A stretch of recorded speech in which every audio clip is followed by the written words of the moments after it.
I am here with Floyd Marsden from Wellington, organized over a video call. We had a bit of a miscommunication before where Floyd thought I was in Wellington. Yeah, that was great. That was good stuff. Yeah, and now we figured it out. But now look at us, bro. This is the first official Yeah, video call podcast that I've done. and look how Um, snazzy it is. You've oh, got me on a 1930s webcam. yeah. You're looking very pixelated.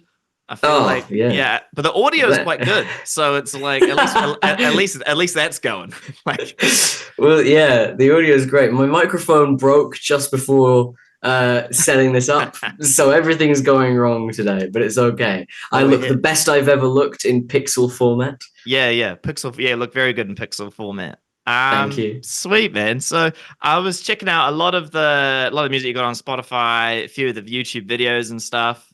And what I like to do with a lot of musicians I have on, I like to see if I can pick out some influences and see if I can Hmm. pick out sort of what you like to listen to a lot. You do a lot. Oh, that's interesting. It's real like 70s psychedelic, some of it to me, and it's very Hmm. British. Some I think it's like the chord progressions kind of just like remind me of like Brit rock, and then Oh there's yeah. sort of like a mixture of what sounds like to me is like David Bowie, Hmm. if that's one. Bit Yeah, of sure. Oasis. You're a bit of an Oasis fan? No, actually, I, No? I, I Okay. genuinely, I can't stand them, to be Ah, honest. well, some of your chord progressions sound like them. No, Yeah. I can, a little bit. And then you got what else you got? I guess what else did I pick out? Like Beatles, definitely. You listen to a lot Hmm. of? Did you listen to a lot of Beatles or grow up with Beatles? I listened to a bit growing up, and I think they influenced like literally everyone on the planet, right? So Yeah, like, that's it's true. But hard not to be it's influenced by them. yeah, yeah, that's true. And then what else have you? I guess I actually read this. So this is cheating, but like Arctic Monkeys, which I actually, I actually was like didn't think of that unless I read it. Really? But when I read, nah, I didn't like the accent. Is just you because you're English. But I'm like that doesn't count. Just because you have a Yeah. British accent doesn't mean you're influenced by Arctic Monkeys. You know what I mean? Interesting. Yeah. Okay. To be fair, the Arctic Monkeys are from the same area that I'm from in England, so we do have like pretty much the same accent. But it's interesting that you didn't pick up on the influences. Most people I get say, "Oh, that sounds a lot like Arctic Monkeys," which is, It's it sounded more retro to me. Like the music that you've yeah, like to my ears, it sounds it sounds more retro. Like this I'm not trying to be rude, but it sounds like music I could probably like play to like my like older like uncles and stuff, and they'd be like, "Oh yeah, that sounds like a band I heard in 1975." awesome, good. But That's good. that's kind of like the vibe I got. But it's very interesting. Like your videos, I was checking out some of your videos as well. I like the very like kind of DIY approach that you've got with them. Mhm. It's kind of like kind of cool. And I like how like you've been released 2022 you kind of got going. Is that about right? Yeah, that was when the first album was released. Yeah. With that album was like heavily inspired by a lot of uh, that was very Arctic Monkeys, kind of Gorillaz and David Bowie esque. So the chord progressions for that were like some of them just like the exact same kind of chord progressions taken from like songs from like Lovejoy, The Strokes, Arctic Monkeys, very sort of indie rock based in terms of those like chord progressions and like melodies and stuff like that. So that's probably where that influence comes from. But yeah, 2022 is when I kind of started releasing that sort of stuff. Yeah. Cool. Yeah, I something else I sort of picked up from the music. I think one thing I was impressed by was like kind of you're definitely across quite a few instruments. You're quite the multi instrumentalist, right? You play guitar, you do piano, you sing, and I noticed I can't remember what song it was. Sorry, that has like violin and like some more classical Yeah. kind of elements. How does that kind of Yeah. get mixed into it? Well, yeah, I mean, I tend to do most of the instruments myself. Like I write them all myself, like all the arrangements and everything. I write all myself. I can't. play some of the instruments that I write for, so I get some of the other people to do it. Like, for example, on the most recent album, which came out last Friday, the 26th of April, the Disco Lizards. That one's got like a string section going throughout pretty much all the songs, I think. And that was like I arranged the sections, the parts, and then I sent them off to a cellist and a violinist. The cellist was Freya McKeish, the violinist was Shanita Songsuwan, and they came into the studio and they recorded their parts, and that was pretty cool. But yeah, I tend to do like the uh, keys, piano, guitar, bass, vocals, and drums myself generally. Although a lot of the songs on the new album, Billy Bathgate did the drums for, because he's like just the best ever. Yeah, drums is something I don't touch ever. So yeah, Yeah, that's why's that? I can't play them. I just can't. I just Oh, fair I enough. think I know like that AC/DC Phil Rudd beat, and that's about as far as I got. It's kind of all Fair you enough. need really for some things. Yeah. But cool, dude. So yeah, quite the talent I see, quite across it. And I also noticed as well that you're a music teacher. Mm. So yeah, you're really like just all in music every day. That's how do you find like, because you work in music as your job Hmm. and your passion is also music, which is great.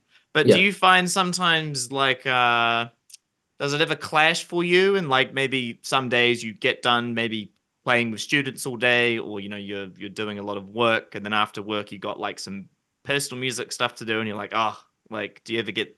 Are you still pumped to like do your That's a personal good stuff? question, man.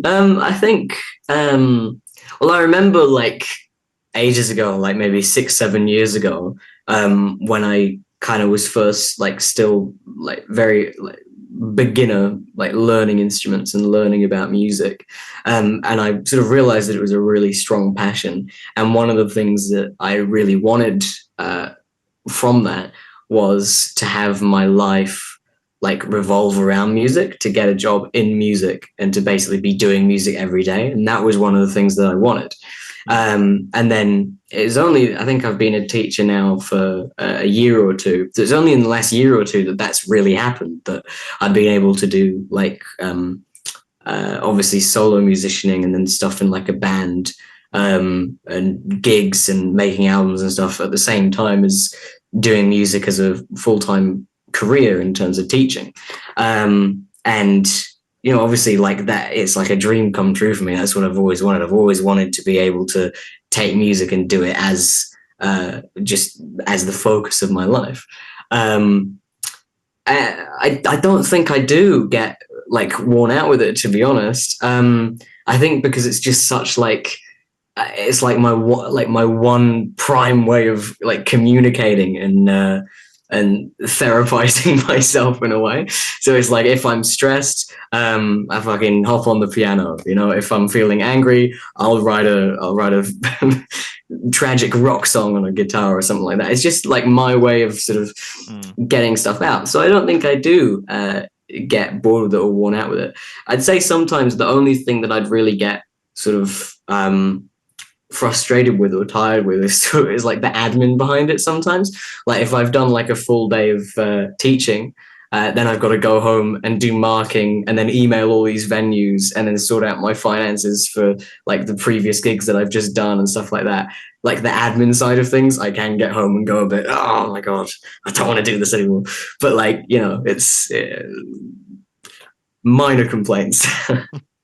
Yeah, well, it does sound like you're living the dream then, if it's that way. I hope it stays that way. I mean, no doubt you'll evolve, and you probably get into some other things. So you do solo music, and you're also in a band as well. So Floyd Marsden, that's like just pretty much you, or you also have a live band that plays with you as well. Yeah, so I have a live band that does my every bidding musically, obviously, like throughout these gigs and everything, and they're lovely and they're very helpful and stuff. And sometimes they inspire me in terms of like changing arrangements of some of the songs and stuff like that. So it's good to have a live band on board. But yeah. Because you say so, is it that you mix the stuff as well? Are you also mixing? your own too? No. Someone else is doing it. Yeah. So for the most recent one, the disco lizards, Jackson Kidd of Voodoo Blue. He's the drummer for Oh Voodoo yeah, Blue. yeah. He produced it. So he recorded it in studio with me, and then we kind of mixed it in Massey. He did most of the mixing and he did the mastering as well. So that was him doing that. Yeah. Oh, yeah, cool. Yeah, because it definitely for me, I find if I've done my own music and I like mix it or try and produce it the Mm. mix stage, I find that real difficult to like Yeah. separate the hats. Oh, for Um, sure. Yeah. The very little attempts that I've done at mixing my own stuff has just been so chaotic because I've just been like, because I know how perfect I want the song to be and I know yeah, exactly how I want it to be in my head. So I'll spend like 3 weeks working on this one little bit, even though the audience are never going to be like, yeah, I picked up on that. That's not how it should be. Right. But then you get someone else to do it who's taken the step away from the work and isn't like, as sort of involved with it as I am necessarily, and then they can take that and just basically make it how the audience wants it rather than how I want to listen to it, if that makes sense. no, that does make sense. And taking on feedback, how do you find? I guess because you are in like mainly your solo projects, do you find like how important do you find that feedback now? Very important, yeah. I mean, it's like I wouldn't want to be in a position where I'm just sort of like making just god awful music and everyone's like, yeah, really good work. So yeah, it's I really mean, good to have in terms feedback. of like producers though, like have like Yeah. like listening to producers because I know at one point well, depending who I worked with, but definitely I'd be like, I don't like that idea or whatever, and then I'm just like, this is what I want, and that's it. But Yeah. that's not very productive. So like because also like with your you got a band. Do you bring the band to the studio at all, or there's just live No, no, purely that's it's live? just a live band. But one of my most popular songs, I think it is my most popular song now, "Heart and the Wings." It's from this new album. We released it as a single, and then it like overnight got 13,000 views on YouTube because it got added to this playlist with Led Zeppelin in it or something. It was really really weird day. Hmm. But that Massive originally, compliment though, big compliment. yeah, I don't know how much viewer retention that got me, to be honest, because my stuff Yeah. isn't very Led Zeppelin-y. It's just that song happens to be a bit more rocky. But when I brought that into the studio and gave that to Jackson initially as like a demo and I played it for him, it was originally just like a piano ballad. So it was just like a really slow, somber piece on the piano. And then Jackson took it and was like, let's change this up a bit and let's make it a little bit more rocky. So we added these really sort of like heavier drums, really heavy production, heavy bass sounds, distorted guitars and everything, and then added this really powerful sort of chaotic outro. And now it's just like this pure rock song. So it went from this ballad that probably wouldn't have done very well if it was just that, because it would be a little bit boring and a bit too sad, to this thing which is like a really like dark subject matter, Hmm. but really like vibey music to listen to. And that was like all like Jackson's doing, like having a producer on board to do that, to take your song and be like, this is really good, but let's change it. Like, let's change pretty Yeah. much everything about it and make it really good and actually enjoyable is really, really important. And if it was just me doing that on my own, you wouldn't have that person to be like, yeah, but this could be better, right? You'd just be sort of in your own head about it. No, that's great that you're willing to do that because that's one thing artists and even I was guilty. Definitely, I just hold on to stuff. I'd really Yeah. hold on to it, and that's not always. It's always important to try out the different ideas and approaches just to hear what it sounds like, and then you can make the decision Mm, at the end and be like, oh, actually, we can go back, or this is much yeah, better, or I like somewhere in between. Because for sure. Yeah. I definitely was guilty of being like, nah, it's what I want.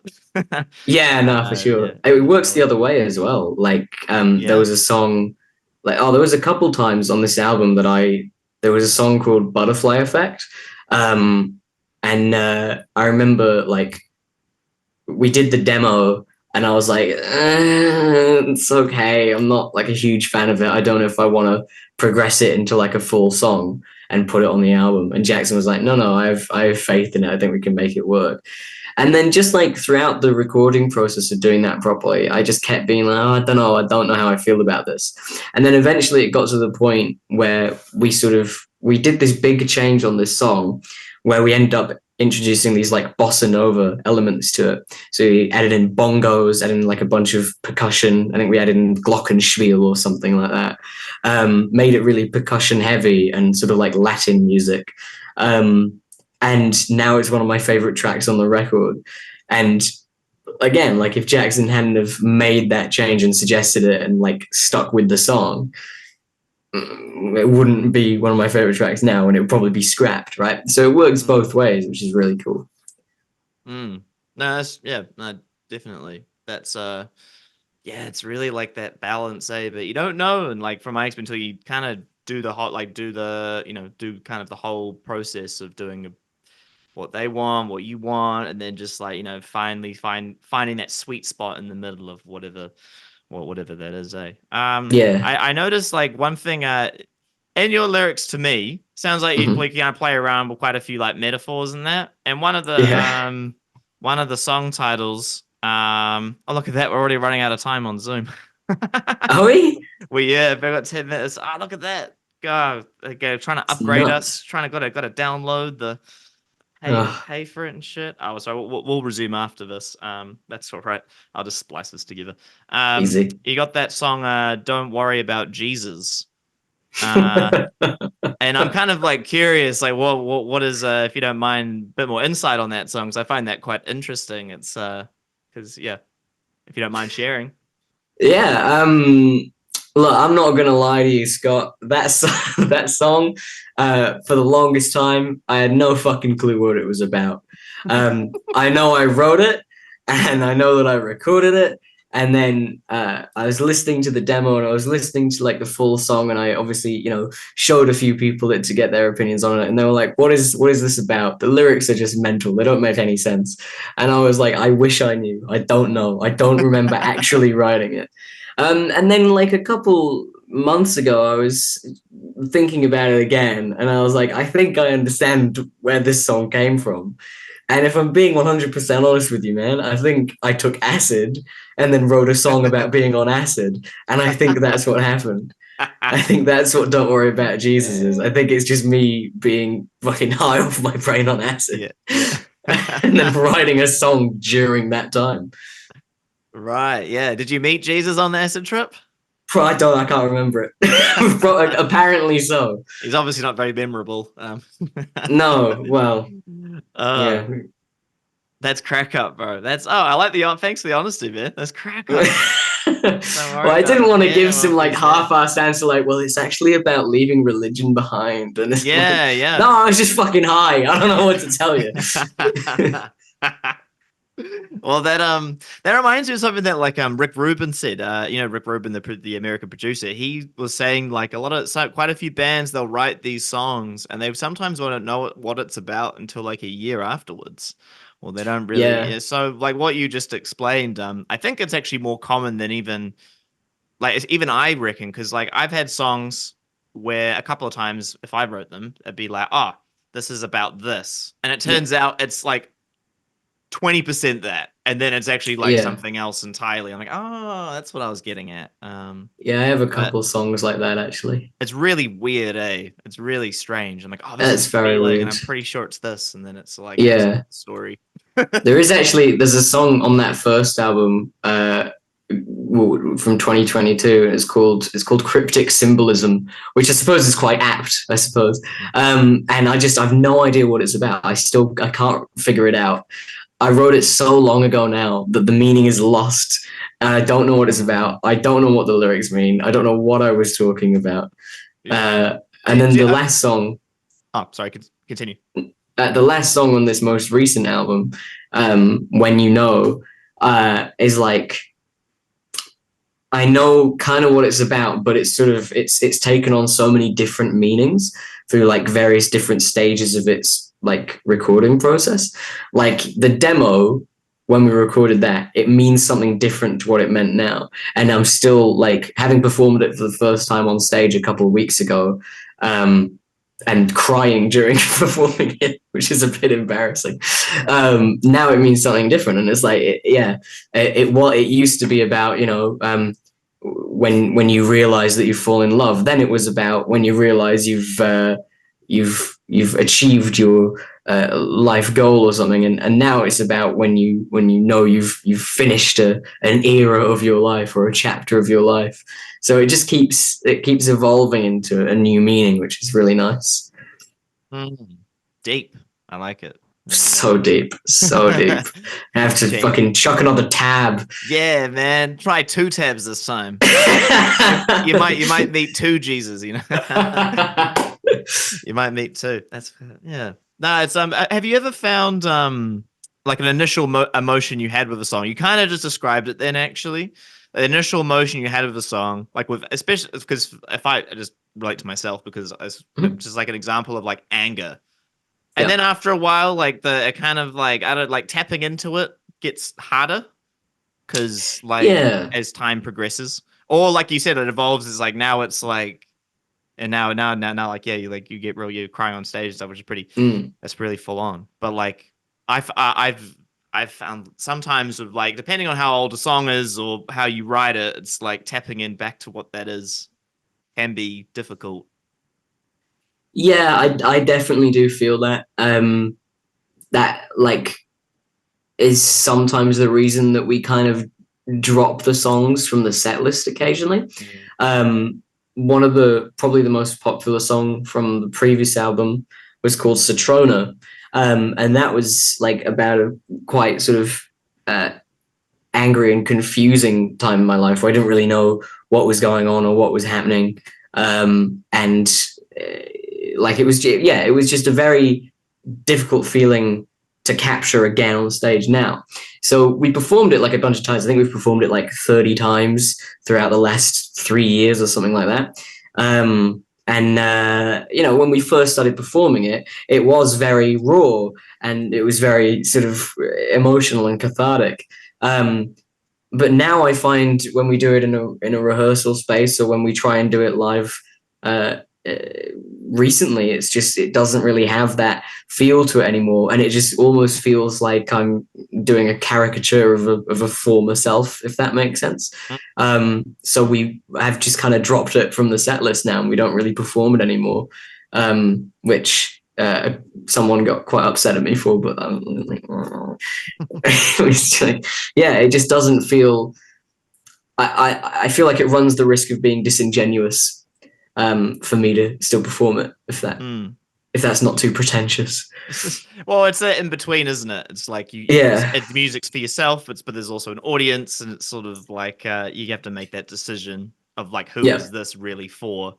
But then sometimes you can rest it, and maybe it comes back and it's better. So there's also that. It doesn't mean it's gone forever, like the song's still there. But yeah, it's funny that a lot of artists I've heard, especially like with like artists with their big hits or big singles, and they'll just be like, I hate the song so much, but it's sold so much and people want to hear it, and I fucking hate it. I'd rather shoot myself. But it's like, it's people pay for the show, or people come out to your show expecting something, and then it's like, well, I don't like that anymore. Yeah, it's that sort of that between stage. But it sounds like I mean, it's with musicians as well. Like I think for someone like yourself and pretty much most musicians in New Zealand, because everyone does it for love, because there's not really any money in it, like ever really. But I find that in my experience, if I meet people who are higher up in the industry or who are writing music, like if it's for pop or for something a little bit, I don't know, like for a commercial or something, it's just like, the purpose of this was just to make money, which is always real weird to me. But there's a lot of that goes on, obviously. So it's like, I will just play. It's like, and my point is like that emotion. It's like, this isn't for me anyway. This is just for like an audience and just to sort of push on to people. But it is. Yeah, it is like an interesting balance to find. Being like, should I write this purely personally, or should I write this with the intention of other people enjoying it? And it's like, you've got to find a balance between it being like purely like something that's personal and obviously something that's like not completely devoid of meaning, like I don't know, the song fucking Dance Monkey or something, right? Where it's just like there's no thought gone into that whatsoever. It's just made to be a hit kind of thing, right? Versus like, you know, just being something that's purely from the heart and you don't really care if people necessarily enjoy it, right? Mm, mm. Because okay. I think okay. Before we keep going on, we've got less than a minute to Should go. we So do I, another I think we're gonna meeting? have to go off and come back on. Easy So we'll have to as. do. I'll do a little edit thing, and then yeah, we'll come All back. right. We'll come back on. All right, sweet. Sweet. See you in a sec.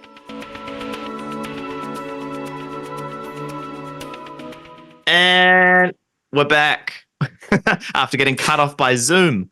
Yeah, Okay, because I'm cheap, but you know, there we go. I'm not upgrading. I'm not gonna buy into that. If anything, I'm cheap. I didn't buy flights to come and see you, and that is on me. That is true. This is actually all your fault.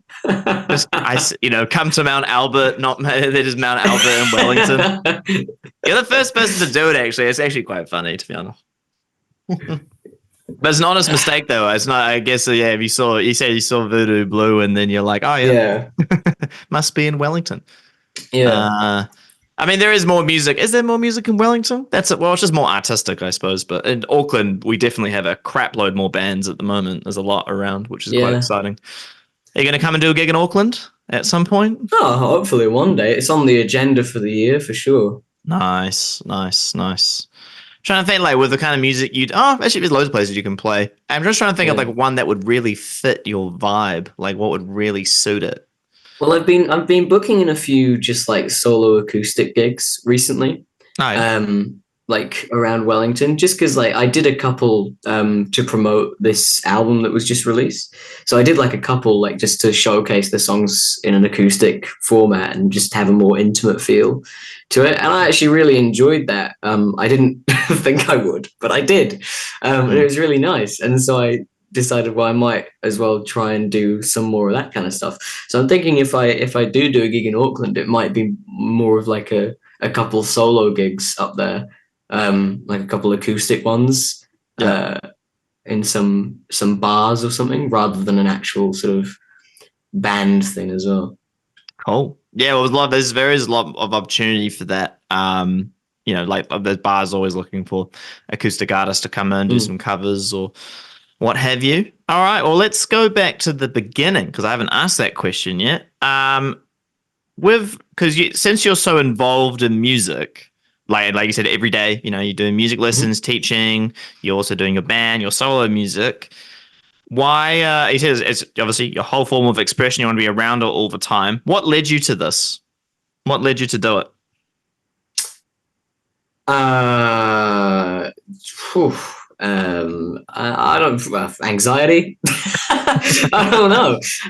Yeah, I think I just growing up, I was kind of always like reasonably creative. I used to be like, oh yeah, I'm gonna be into drama. I'm gonna do theater. I'm gonna do acting. And then I realized that actually I'm not very good at that. And then I was like, maybe I should do something else. And then I kind of realized that I've kind of always been into music as well. Like I was always very into musicals, like in terms of the theater stuff. And I was always like, in doing a production, I was always thinking, what would the music be for this scene? So I think I've always been quite like musical, and I think I did have quite a bit of difficulty growing up expressing myself earnestly and being kind of honest with myself. And I think that having that of like so many years of just like whether intentional or not, just repressed kind of emotion, right? You kind of get to a point where you need something to push you to be able to be honest about your feelings and about yourself. And music was the one thing that I kind of really connected with. So having that as like a vessel for me to divulge what goes on in this brain was just really, really good for me, I think. And I think that's why it all started. I think just like a need to kind of express myself honestly rather than, masking in an autistic fashion. Yeah, well, I mean, I was gonna say, hiding your emotions and pushing them down is very British of you. Um, Oh, you know, for sure. Yeah. And keep I'm from keep Yorkshire as well. yeah, That's what we do yeah. in Yorkshire. Well, yeah. I mean, I'm English. I mean, I grew up in the UK as well, and like, there's Yeah. definitely a lot of that. But in New Zealand, it's also, like, Yeah. things are better. In 2024, especially Oh, yeah. with talking about those sorts of matters. But yeah, I mean, it's still not easy, and I think that yeah, growing up, like, yeah, like having something where you can put all that repressed sort of places. And I Mm. went to, and if you enter the working world, well, you're in music, so I suppose you probably all right. Like being in an environment where you can be yourself, like it's very hard for a lot of people. I've definitely struggled Mm. with it. I still do. Like even like in work environments or certain places. Like, I mean, obviously you can't just come in guns blazing. Some people do, which always is always pretty amazing. Some people do, which I'm always like, wow, man, that guy's comfortable. Yeah. um, Yeah. and I'm like, fair enough. Like, kind of envy those people sometimes, just that kind of blissfully ignorant, sort of, like take of just their environment. I'm like, wow, it's Mm. confidence. But, yeah. No, that's okay. That's so it's all about, it's mainly so express yourself honestly. Like Yeah. that's kind of what you feel like it comes back to. Yeah, and I think going back to what you said then of just like having a sort of a passion or a job where you're able to like truly express yourself and like be 100% yourself. It's only very recently that I've even been able to do that with music. Mm. I mean, just like I was saying before, it's British people just kind of repress their feelings a lot, right? And in Yorkshire, which is where I'm from, you have like a trauma or something, and you kind of just go fuck it, all bought and paid for, Yeah. whey! And just move on with your life, Yeah, right? yeah, So yeah. that's kind of the attitude, I suppose. But then, like obviously, growing up, I never fit in exactly anywhere really because I mean I suppose it was this underlying sense of gender dysphoria which eventually I dealt with, right? And music definitely helped me deal with that. um and but there was still quite a lot of a sense of oh, this isn't something that should be talked about kind of thing, or it wasn't really a thing. You're not meant to express these kind of feelings, like it's kind of just you're meant to keep them in. So I think it was only like in the last year or so really that I actually started being like fully 100% myself in terms of like music and performing and stuff like that. Like this album, The Disco is the first time that I actually like address myself with my pronouns that I that I feel comfortable with. I wish you the best with all, going with it with your music. And when you're up in Auckland, let me know if you got a show and I'll come along. Yeah, for sure. And next time if we do this again, I'll be in Auckland. We're not Yeah, doing it on Zoom. yeah, We're you'll be not in doing Auckland Zoom with your 8-bit shit camera. Don't knock it. It's from the 1960s. What do you mean? It's fine. Yeah, It's no, got, yeah, it's for got, it's sure. got I've enjoyed it, man. It's been a good time. sweet, all good. Hey, take care of yourself and yeah, stay in touch, man. Take care. Yeah, you too. Thanks. See you. Bye.